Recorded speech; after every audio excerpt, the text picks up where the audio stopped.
Well, good evening, everybody. Welcome back to the long-awaited episode of this. We have been a long time coming. It's good to be back with Nick as we get ready for baseball season. It's time to talk Ole Miss baseball and the Diamond Rebs right here on the Rebel Walk.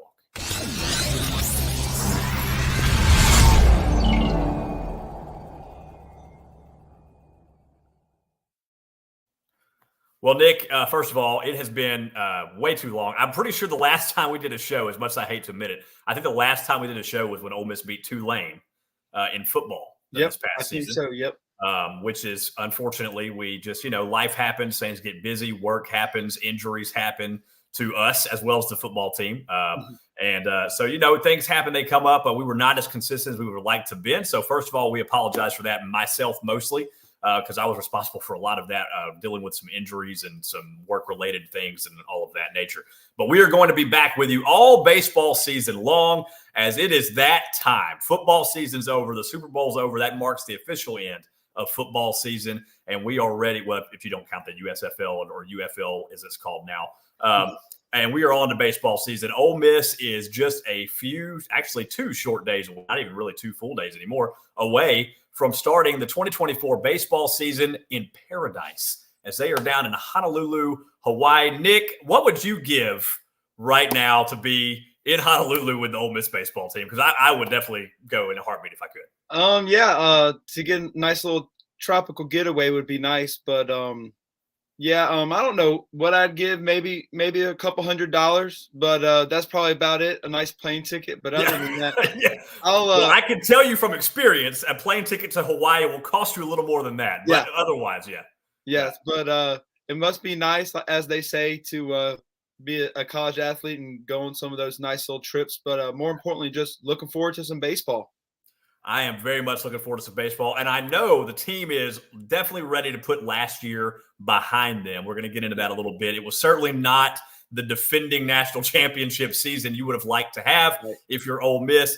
Obviously, Hunter Elliott was a huge blow when he went down, and then you, of course, lost Josh Mallitz as well. You lost Riley Maddox. You lost all the talent that Ole Miss lost with, Elko, Gonzalez, Kevin Graham, Justin Bench, Hayden Dunhurst. I mean, Brandon Johnson. The list goes on and on of the immense talent from the national championship team that Ole Miss lost going into last year. But you thought it's Ole Miss. They still had Calvin Harris. They still had Kemp Alderman. They still had a few Jack Doherty, couple of the pitching staff, et cetera.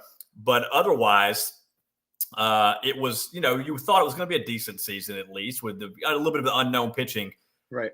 The pitching is what did them in the long run. And, it's the SEC. And, Nick, I think you would agree, freshmen coming in to pitch in the SEC is just not something that pans out all the time in this conference. Yeah, it's tough. And, we saw it last year, and I'm sure we're going to touch on it here with JT Quinn and Grayson Saunier. But, yeah, it's just tough in this conference with, all the good hitters around the league. It's just tough to, nonetheless – get any playing time, but play and have enough success to stay on the field. So it'll be interesting this year to see. We have a few freshmen I'm excited to see, but just as a freshman, it's tough for sure. Yeah. Well, and obviously, Grayson Saunier was the most touted of those, and it was just a struggle. And you anticipated it being a struggle. Not a shot at the kid whatsoever. It's the SEC. And you come in there with teams that are just loaded and stacked and bringing back talent that is just on another level. In college baseball, the SEC, I don't think you could argue, not even being an SEC homer, it's the best conference of college baseball, and I don't think it's really that close. Yeah. You look at Omaha every year. There are multiple SEC teams there every year. The year in 2022 when Ole Miss won the national championship, half the field was the SEC, and it was entirely the SEC West on top of that. Right. So you look at what the SEC brings to the table every year, and you come in as straight out of high school, and then you get thrown into a position that you weren't really expecting to be thrown into because of the injuries that Ole Miss had, particularly with Hunter Elliott. And it just kind of it just kind of gets away from you really quick, and that's just how it is in this league. I think he is definitely primed for a better year this year. We're going to get into that. I'm getting ahead of myself. Mm-hmm. Last year, obviously, was not the season they would have liked. They finished with a 25-29 overall record. I believe it was 6-24 in the SEC. Obviously, not what you were hoping for. if you're Ole Miss. However, there were some bright spots last year, and in my opinion, probably the one of the brightest spots of the team that is returning this year was Ethan Groff. Now, I know he didn't put up huge numbers offensively, but what I liked most about Ethan Groff was not only his defense. We're going to talk about the defense in a little while, but his base running. Ole Miss has not had a base runner like that in quite some time, honestly. Right. I mean, I really don't remember the last time we had a really prolific base runner like Groff. Even on the national championship team, we didn't have base stealers. I mean, there were not a lot of guys stealing bases. So I'm curious your take on that, especially coming into this year. He's returning for what will be his last collegiate year of baseball. And to me, Ethan Groff and his base running is going to be one of the keys for Ole Miss this year, particularly when it comes to getting to opposing pitching. Yeah, when you look at, who we have coming back and who played last year, really off the top of your head, he's the one that stands out first. And like you said, his base running, and I expect him to probably hit lead off, if not one or two in the lineup, get him on base and let him do his thing on the bases. But, yeah, like you said, the defense really plays, and it'll be exciting to see, not getting too far ahead, but what he can do, at the pro level with that defense and that bat and the base running at the professional level. So, like I said, he's definitely one of our top two hitters in the lineup. And if not, that's a good problem to have. If we have him down in the lower half of the lineup, that means someone else is doing some really good things. So, yeah. And I'm really excited. I think Mike Bianco said it. There's 23 newcomers this year. That's over half of the team. So there's a lot to be excited with what we have coming back from last year, but also a lot to be excited with what we have coming in. Well, if Mike Bianco can turn the roster around in any way like Lane Kiffin can, then we'll be in good shape. Yeah, we'll be in good shape. The transfer portal has been very kind to Ole Miss athletics. It has particularly been good to the football team, as we all know, but Mike Bianco really taking advantage of it this year. It's really awesome to see Ole Miss utilizing it to their advantage. Very, very good to see. And not only utilizing it to their advantage, but they have brought in some absolutely incredible players in the transfer portal. And one of the biggest things that I like about the team this year that Ole Miss was not as strong in last year is the defense. Last year, the infield defense in particular was quite the issue for Ole Miss. We saw it throughout the season. I believe they committed 38 errors last year. 22 of those were on the infield, mostly coming from the third base to shortstop area. And Peyton Chanier, loved the guy. Man, what a spark plug he was. I hated to lose him to TCU. But he just didn't have it really defensively last year. I don't know if it's because he lost the people he was familiar with, particularly with Gonzalez right next to him. That may have contributed to it some. And obviously the new third baseman, new first, pretty much an entire new infield other than Chanier. So obviously that I'm sure that played into it a little bit. Leger struggled a bit over there at third base. Burford struggled a bit over at third base whenever he played there. It just wasn't the greatest infield defense. We saw several games kind of get away from Ole Miss last year because of that. And so it's really good to see Bianco using the portal to bring that in, because every single player that he brought in from the transfer portal in a fielding position has a fielding percentage well over 970, most of them over 980 that he brought in. So it's really, I'm very interested to hear your notes on this. I've got an article coming out at some point that kind of talks about it as well. But defensively, Ole Miss had major issues last year.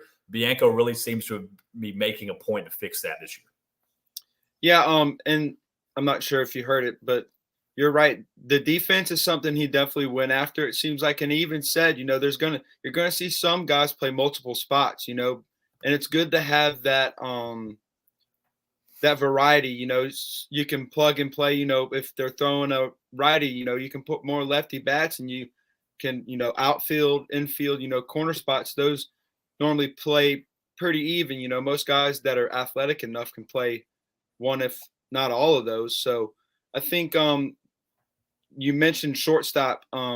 Luke Hill is one guy that I'm really excited to see play. As a freshman last year, not only did he hit like 314 last year as a freshman at Arizona State, but he also won the Defensive Player of the Year for them. So that's something to say, as a freshman, coming and playing, Power 5 conference shortstop, playing a Defensive Player of the Year caliber defense. And we've all seen it Mike Bianco will always have a good shortstop. He's going to play there every day, whether he's doing good or bad. He likes to have one guy, but guys like Andrew Fisher who can play defense, from what I've heard, he's been playing, third base, first base, and corner outfield all in the fall and this spring. So it's good to see, and Jackson Ross as well, two guys that can really swing it that I expect to be in the middle of the lineup. So defense is good. It was a struggle. It's been a struggle in the past. Some years not as much, but let's knock on a piece of wood somewhere. Let's hope it's not a deal breaker this year. Well, and what do you think? Speaking of Luke Hill, I mean, the odds of him coming in with a chip on his shoulder, by the way, are just through the roof because of what his former head coach had to say about him when he transferred. Willie Bloomquist with some strong words, very uncalled for comments on Luke Hill. Basically, in essence, he said, "I think we're better without him," and good riddance. Essentially, is what he said. Right. So Luke Hill has kind of kept that close to his vest. And he's going to be playing with that chip. He's going to say, okay, coach, well, I'm going to show you how much you're going to miss me in the SEC.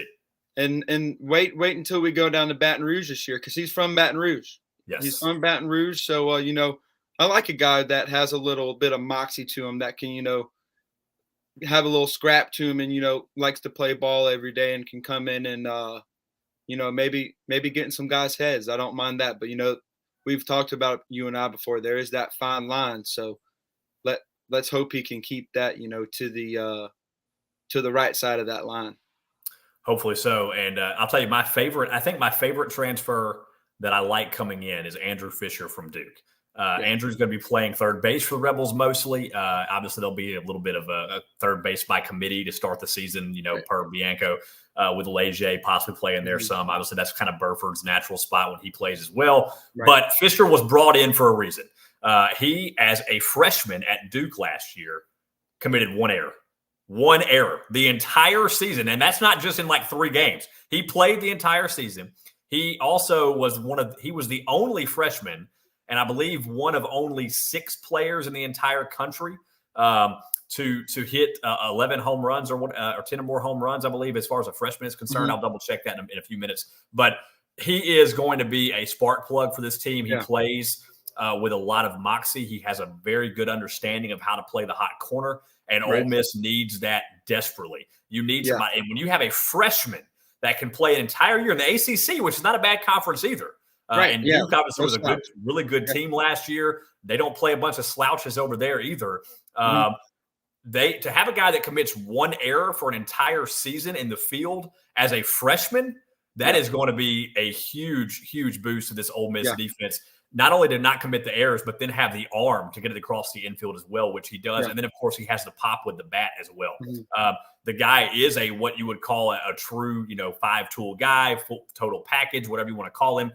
There's a reason that Mike went after him. There's a reason he decided to come play for Ole Miss because he wants to bring another championship to Oxford, and he thought he would have a good chance to do that here. So Andrew Fisher, who, by the way, is listed, I believe, as one of the top third baseman prospects by D1 Baseball for the 2025 draft as well. I'm very excited to see what he brings to the table. And then, of course, you got to talk about Trayson Hughes in the outfield. Now, obviously, Ethan Groff is a center fielder for Ole Miss. His defense is incredible. We saw him rob home runs like crazy last year at the wall. That is Hughes' natural position, I believe, from Mercer. So he's most likely going to be playing, left or right. I don't see them moving Ethan Groff out of center field. He plays it way too well. But Trayson Hughes has a beautiful swing, one of the smoothest swings you'll ever see, and his defense is incredible, the way he can track fly balls. So Ole Miss is really set up well with the guys they are bringing in out of the transfer portal. Yeah, absolutely. And like you said, Trayson Hughes, natural position, center field, but I think we're going to see him in right field this weekend. But, I'm not sure if you saw, but I have to mention it. Last year at Mercer, 504 on base percentage. That's over half of the time. That's crazy. I don't care what level you're playing at. I don't care if you're high school. Shoot, T-ball players, good T-ball players don't get on base that much. Exactly. What's the movie Moneyball? The movie with Brad Pitt, where he goes after guys because they get on base. That's what he said. They get on base. And to go with that, he's 351 batting average 2 years at Mercer. So I envision him and Groff probably being at the top of that lineup. And Yeah, I'm just really. I don't think I've ever been, or we've ever had, obviously with the transfer portal, had so many new faces on an Ole Miss baseball team. Outside of maybe the year with the freshman class that came through with Kessinger and Dillard and all those guys, Cooper, Johnson, Catcher, that big class that came in. It's been a while since we've had a bunch of guys that are new to us, and I think that excites not only me but a fan base to see some new faces out there. Certainly does. And obviously it's going to be exciting for them to see Coach Bianco obviously using the transfer portal like this. It's not something we've obviously really seen much before. It's really just getting going well. But for him to completely reload a roster the way he's done through the portal is certainly new to him. And so I think that's going to be a big deal as well. Before we go on, obviously we're going to talk about some of the great people that are on board with us this year. You guys obviously know about Dead Soxy. I talk about them every year, and they have been kind enough to stay on board with us. As always, you can use the code RebelWalk to get 25% off site-wide all year round. Does not have to be any kind of special event or a win or anything like that. You can use that code anytime. Obviously, they will, throughout the season, put on specials that we will, of course, tell you about, where you might get a little more off, or you might have some incentive, or if the Rebels do a certain thing. But always use the code RebelWalk to get 25% off site-wide at Dead Soxy. They are great people, great quality socks. Just some fantastic folks over there at Dead Soxy. So be sure and check them out at deadsoxy.com. And then all new with us this year, we have a few. I'll get to the others in a little bit, but we'll start with Rebel Closet. Get Rebel ready for less. We're excited to have them on board with us this year. Basically, what they do is if you got clothes that you just can't, that you need to get rid of, or you don't want to, or you need, if your closet's too crowded, or maybe you're looking for an outfit, you don't want to break the bank, well, head over to the Rebel Closet. They are going to take care of you over there. You basically, the way this works is you're going to bring your clothes in and drop them off on Monday or Thursday. They're going to write down your name and your number. Then a few days later, they're going to choose whatever clothes they want from you. They're going to text you. You're going to go pick up what they didn't take from you, and they're going to pay you for what they took. Simple as that. And then, of course, you can shop while you're there. So be sure to check them out, Rebel Closet in Oxford, of course, and they are going to hook you up for at 914 Jackson Avenue East. Good old Jackson Avenue, if you want to go check them out at Rebel Closet. And we are thankful and grateful, excited to have them on board with us this year. Of course, you can see there on the banner as well, their Instagram feed at Rebel Closet _OX. And that, of course, stands for Oxford. Don't have to be a rocket science to fix that out. Go check out Rebel Closet for all of your clothing needs if you are looking to maybe get some Ole Miss gear and you don't necessarily want to go and spend the big bucks for it. I'm all about saving some money myself. So check them out over at 914 Jackson Avenue East, Rebel Closet. Get Rebel ready for less. All right, Nick. Well, we've talked a lot about the offense, obviously. We've talked a lot about the defense. Now, the offense is a little bit unknown with all these transfers, too. Yes, we can look at what numbers they put up last year at their respective schools. And, of course, the few that we have coming back, we can talk about that. But you just don't know what they're going to do in the SEC. It's a whole different league. It's a whole different team when they come in as a transfer. So you're not 100% always going to know what's going to be happening with them. But what we can talk about, and what, of course, is going to be the big key this year, once again, is on the mound and the pitching staff. Now, bad news right off Jump Street for Ole Miss. We got it just a couple of weeks ago. Xavier Rivas, of course, who was going to be most likely guaranteed weekend starter for Ole Miss. He had transferred in last year from Indianapolis, tore his UCL in the intra-squad game. Just brutal. I mean, just you feel so bad for the kid. You're out there basically just trying to have fun, playing an intra-squad game. They do it every year. They always have these intra-squad games. It's part of it. Tears his UCL, going to need the Tommy John surgery. He's out for the year. And, of course, you already knew Hunter Elliott wasn't coming back. And let's be real here. I'll be shocked if Hunter Elliott comes back in an Ole Miss uniform. Now, I'm not saying that I don't know that for sure. It's not a guarantee. But we all know how this works. We know how good he is, and we know most likely what he's going to want to do, right? And that's going to be to try to go when his draft stock's high, get the Tommy John out of the way, and just focus on the next level of baseball. As a fan, obviously, we hope not, and you never know. He might decide to come back, but I'm not crossing my fingers on that. I guess. Right. Yeah. But again, nothing out of his camp on that by any means. But the good news is, Josh Mallitz and Riley Maddox are both back and ready to go. And I mentioned in my article, and I know you've probably done some research on this as well. Josh Mallitz, to me, is one of the biggest keys of Ole Miss getting into the postseason. And I know that's a very, very broad statement to make, considering he's a bullpen guy. But we lost Brandon Johnson last year. Didn't have a closer. That's the role Mallett is supposed to fill, right? He's going to kind of move into that role in Brandon Johnson's departure. Gets hurt. Now you're down your closer. You're down your experienced closer who was there for the Omaha run, who pitched the final out in Hattiesburg to get Ole Miss to Omaha. He's been there. He's done that. You lose him. Now you're going into your bullpen trying to find the de facto closer. And we all saw how that went for Ole Miss last year. Right. Mallett's is huge. Getting him back. Yeah. The guy is filthy. He's straight up filthy. His stuff is incredible. His slider. Oh, my goodness. We saw it in Omaha personally. I know you were there. I was there the entire time. You were there part of the time. His slider was absolutely insane. Yeah. And getting that back for Ole Miss is going to be huge. So getting him back. And then Riley Maddox, we haven't seen a lot of him yet. I understand that. Right. But he does bring Ole Miss some leadership, some experience in that bullpen, some experience on this team. Those two guys, getting those two back, in my personal opinion, is one of the biggest factors for Ole Miss. Yeah, I agree 100% with you. And you mentioned, Mallett's being that closer, and I believe he was today named to the Stopper of the Year awards watch list. So having him back is huge. Having that guy in an SEC game, in get those last pivotal 3 outs. But Maddox. I found it interesting that Maddox is going to start that game 4 this weekend. I believe it is Sunday.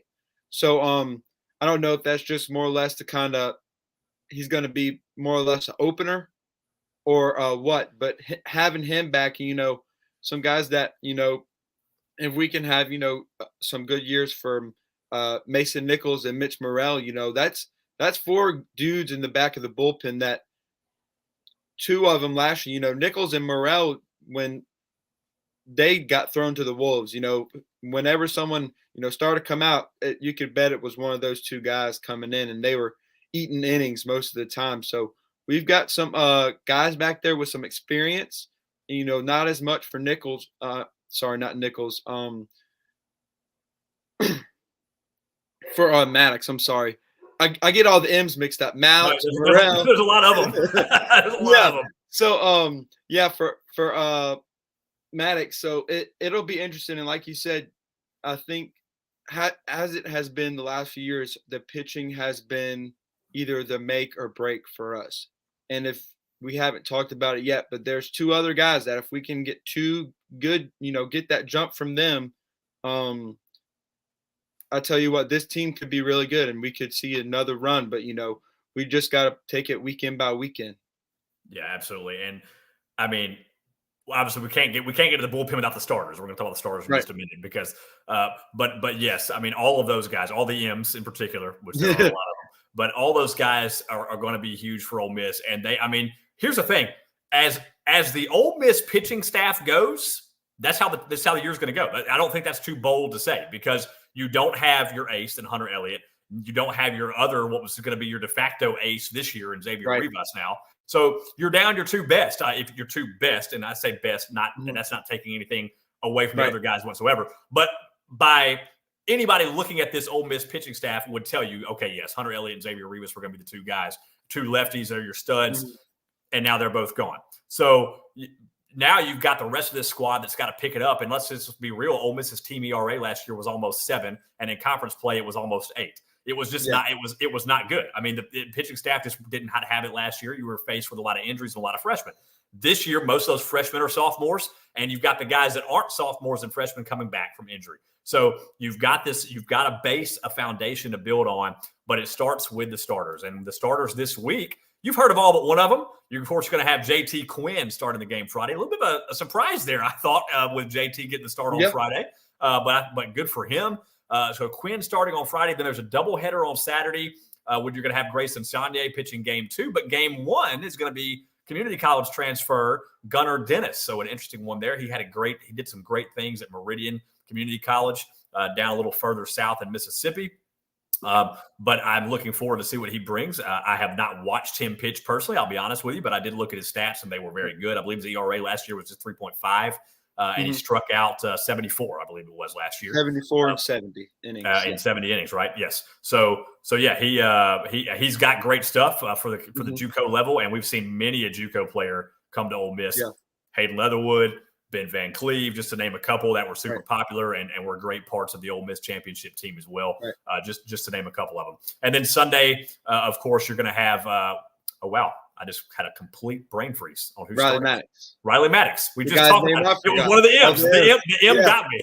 Yeah. Yes, Riley Maddox. I knew it was an M. I almost said the wrong one. Yeah. But yes, it was Riley Maddox.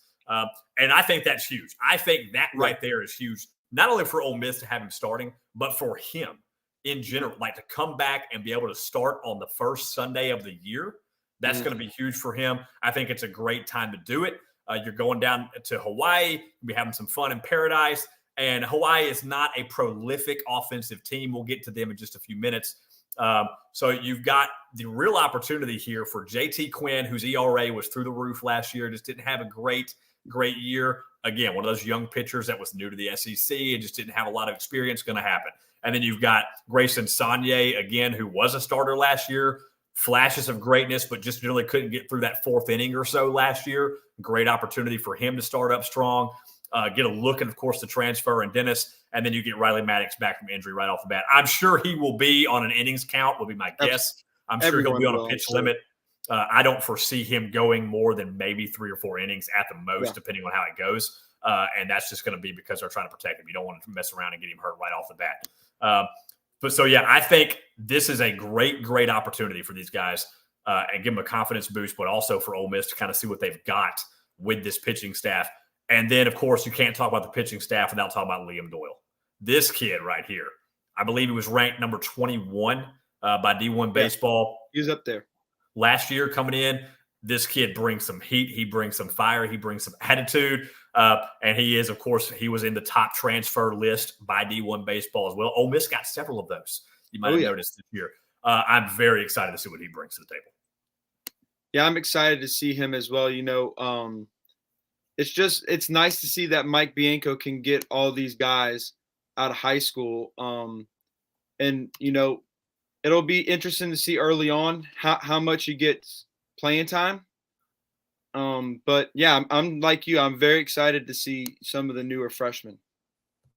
I am as well. And before we go, we'll get into this Hawaii matchup here shortly. Before we do that, I want to talk about these other two great sponsors that are on board with us this year. Super excited to have more people on board. The Rebel Walk is growing in large part due to you guys, but we are also really excited about our sponsors coming on board. On the left there, or on my left, I guess, where I'm looking at the screen. So if you're looking at your screen, it should be on your left too, if I'm doing that in my head, right?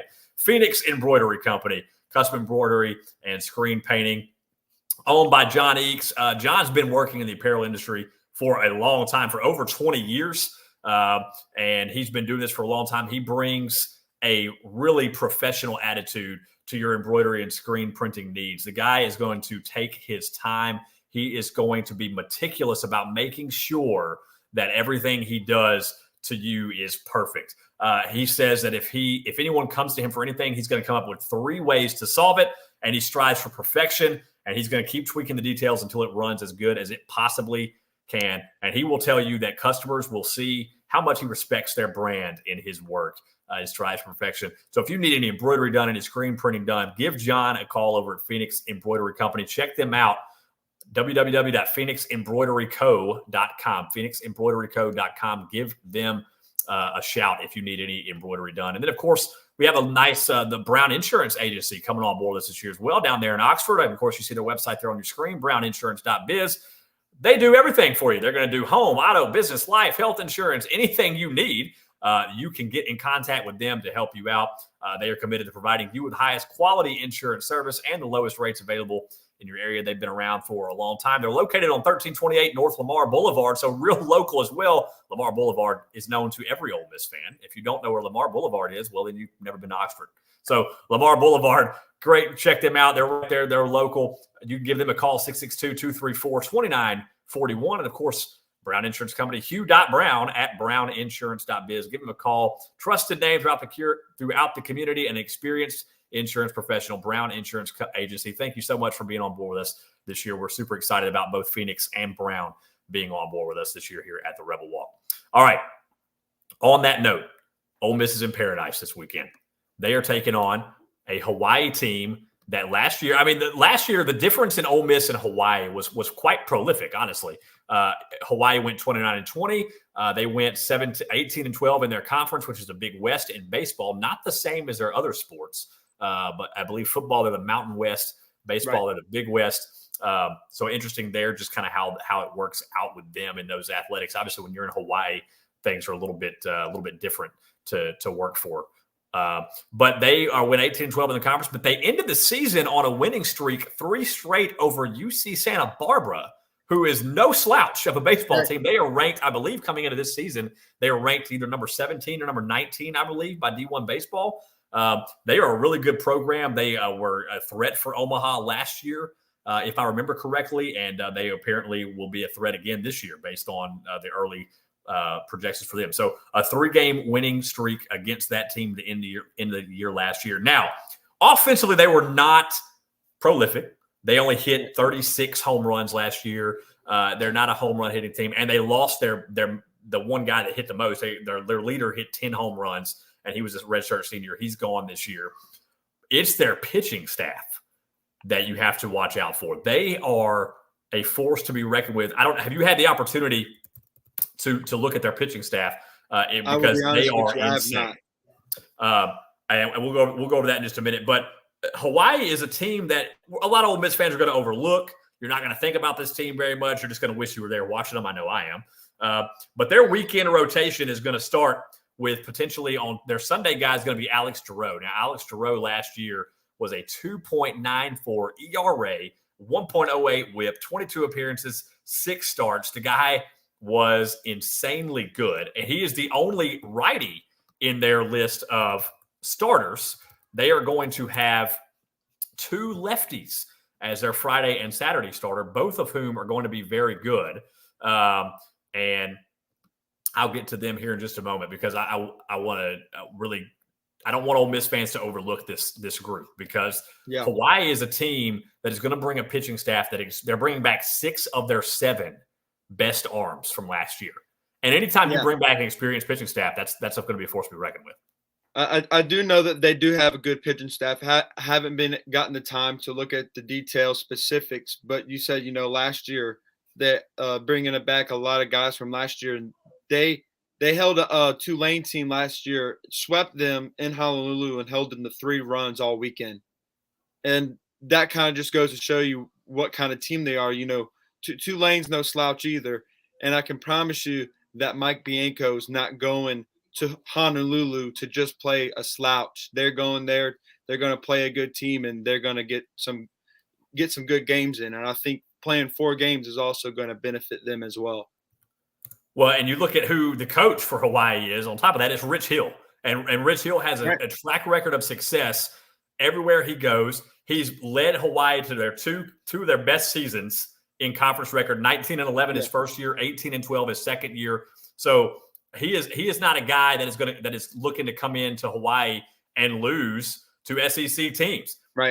He is coached at Hawaii, San Diego, San Francisco, California Lutheran.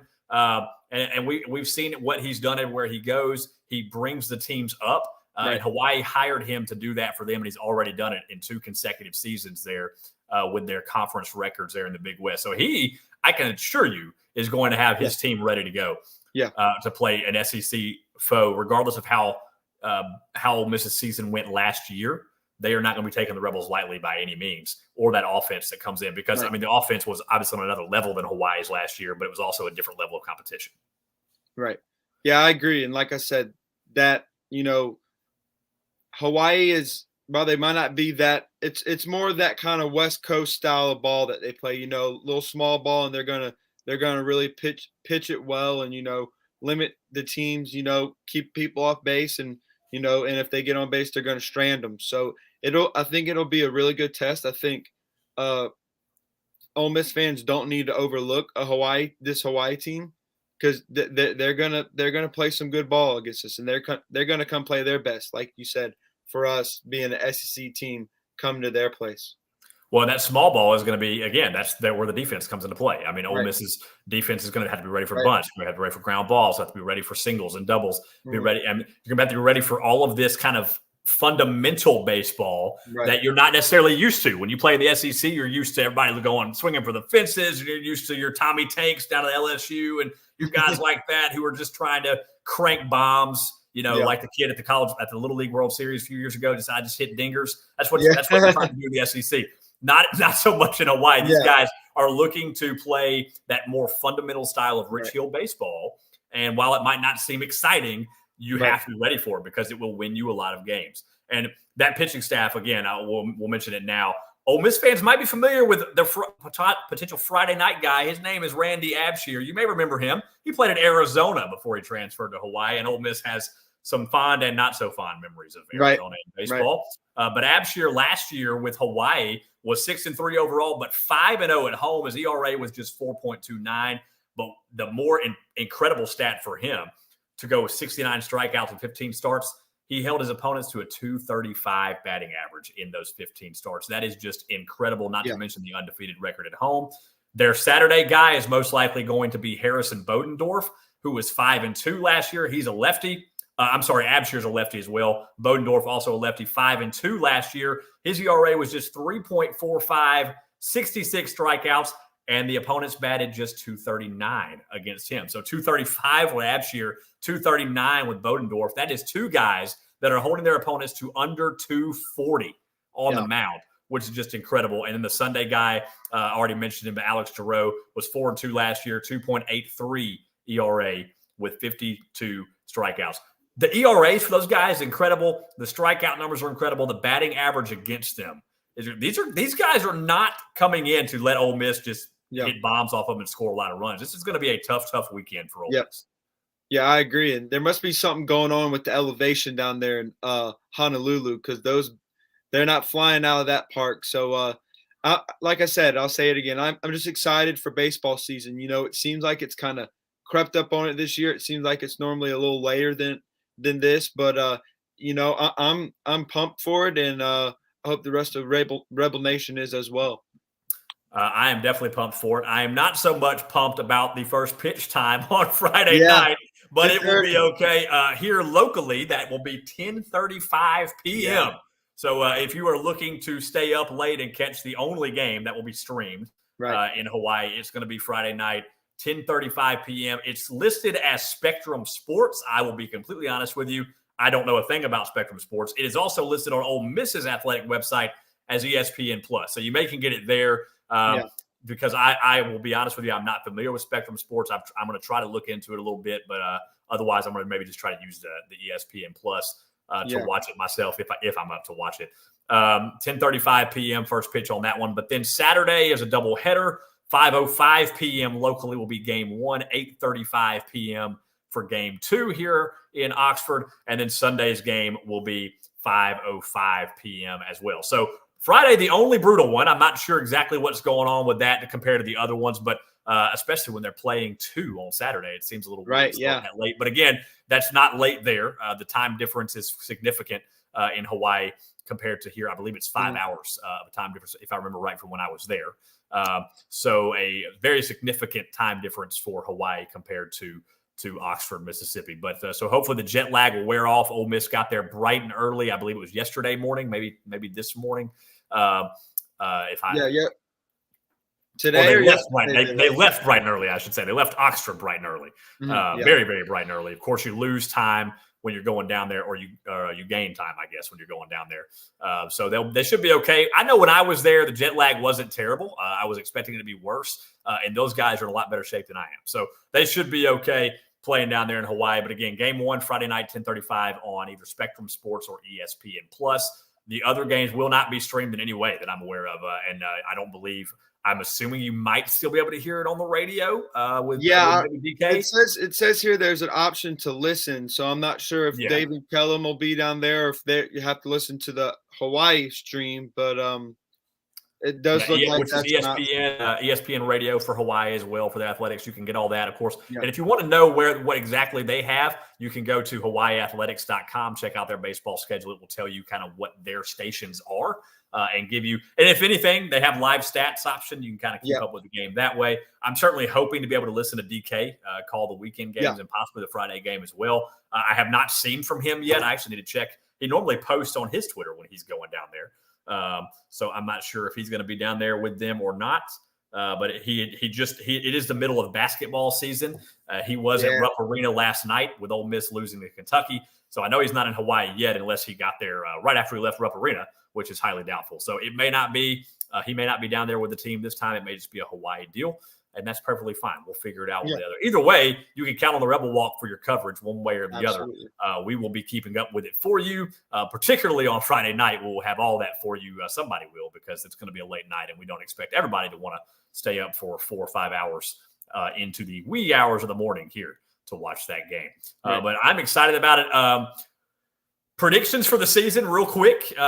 We won't go into too much detail. Obviously, we're going to be consistent with these shows. And obviously, Nick's going to continue to have his player of the weekend this year. And hopefully we'll have a few more things for you as well as the season progresses and get this show even better for you. But, Nick, predictions for the season. If you had to just make off the top of your head, before we've even seen them play one game with this new crew, where do you see compared to last year? Do you foresee a significant improvement, or do you kind of expect a little bit of that average play again this year? I'm a Rebel at heart, so I'm not going to say they're going to be awful. But I think it's tough with as many newcomers as we have. I think realistically you can hope for a 15, 16 win SEC record, and maybe, I hate to put us in that bubble again, like we were the year we went to Omaha with that, 14, 15, 16, that's when it gets hairy getting into a regional, so let's hope it's not that. Let's hope they go 30-0 in SEC play, and win every game. I don't know if that's ever happened with anybody, but win every game, and we host a regional super, and they just moved the College World Series to Oxford. Bring it. But that's not going to happen. So I'm just more than anything just ready for baseball because I love me some baseball. Yeah, I'm with you. I mean, again, I'm very excited about our defense this year. I'm very excited about the transfers. But if last year proved anything about SEC baseball, it is that pitching wins and loses games. And that is the biggest question mark for Ole Miss this year, losing Rebus especially. And now you have to look at your guys to step up, your Sanyes, your new guys, and Gunnar Dennis, your Riley Maddox coming off of your injury, and your JT Quinn, who's being thrown into a starting role on opening weekend to see what he can do. You're going to look to these guys. Your Josh Mallett is coming off an injury. Hopefully he can be his old self and come right in and start throwing. Your Morrills, all those guys. You're looking to a pitching staff that is somewhat inexperienced and and the ones that are experienced got roughed up pretty bad last year. So again, that prepares you for this year. And I fully expect them to have better years this year. But the SEC is loaded once again. And Ole Miss does not have an easy road. Obviously, you start conference play with South Carolina, who is projected by many to be an Omaha team this year, or at least a national seed at very minimum by most. And then, of course, you've got your Mississippi State series, as always, and you're going to have your Auburn and your LSU and all these teams that are going to be very difficult. And Ole Miss, Arkansas, all these. The SEC West is loaded once again. The SEC East is no slouch either. And Ole Miss has their work cut out for them. So I'm fully expecting an improvement this year. I'm going to be the eternal optimist. I don't expect another 6-24 SEC record. And I think if our defense can play well and our pitching staff can keep the ball on the ground or at least in the park, we'll have a good chance to really compete. If you start giving up home runs left and right, that's when you start to be concerned. We'll know a lot more after this weekend, or maybe not a lot more, but we will certainly know some more about the team this weekend, especially with Riley and things like that, with the guys coming back off of injury, and Grayson as well. Hopefully he can go a good 6 or 7 innings in his start and kind of see what he's made of as well. Real quick, I want to give a shout out to our friend Gianna Wallace, or Jenna. I apologize. I've tried to ask you how you pronounce your first name because it may be Jenna, it may be Gianna.